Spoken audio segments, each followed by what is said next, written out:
Hey, it's your girl Natasha, studying remotely at Alabama State University, and I'm back with another NSE segment. So I want to talk about being an out-of-state student, the pros, the cons, the improvements, and the drawbacks. Being an out-of-state student is a great experience, but it will humble you. Say it with me. Humbleness is key. So ASU is a 14-hour drive from New York City. That's double the time it takes me to get to my home campus, which is 7 hours away from New York City. I decided to fly to Montgomery, but I've never been on a plane before, so everything airport-wise was really new to me. Not so fun fact, I actually missed my plane and had to hurry up and book Greyhound all the way to Montgomery. It was a day's drive and it was totally not fun. Because Montgomery is not a popular destination to fly to, it actually costs more for a one-way ticket. However, I learned that it costs less to fly to Atlanta and take a Greyhound to school round trip depending on how far I booked out. Let me tell you something. Being 2 hours away from Atlanta was the biggest benefit financially and experience-wise throughout my exchange. Flying to Atlanta was actually easier and cheaper. Once I figured out my transportation plans, packing was next on my list.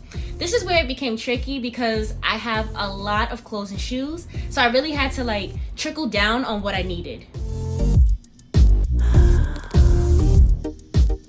A word of advice for out-of-state students when packing: have your casual outfits, but don't forget to pack professional outfits. You never know when you might need them. And then for shoes, pick neutral colors to match almost all of your outfits. Also, check the state's weathers for the time that you're going on exchange to help pick with your outfits. Alabama actually takes a while to drop temperatures, so I packed a lot of summer outfits and some outfits with light winter gear.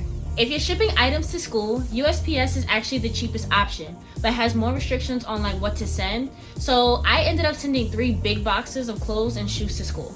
Please don't do what I did, because you also accumulate things in college, which means more stuff to take home. So be extremely selective on what you decide to bring. One humongous benefit of actually going to Montgomery was I had relatives close to that area, and that was also helpful for breaks and navigating my new surroundings. Being an out-of-state student can be a struggle because depending on how far you live, sometimes home is not an option on short breaks like spring break and Thanksgiving.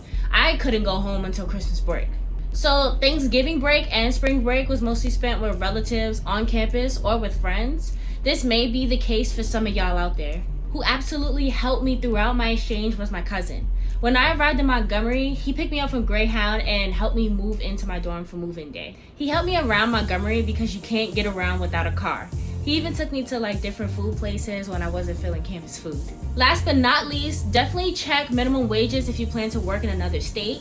This was actually a hard reality for me because New York City is at $15 an hour while Alabama is still at $7.25 an hour. Financially, I made sure I worked enough in the summer to support myself throughout the fall semester. A job during school wasn't high on my list because I wanted to be engaging with my experience. Being an out-of-state student was overall very rewarding, but extremely humbling.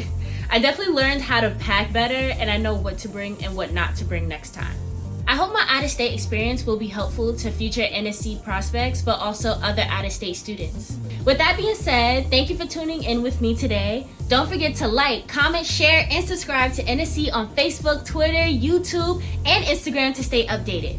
Catch y'all next week. Love, peace, and hair grease. Tasha out.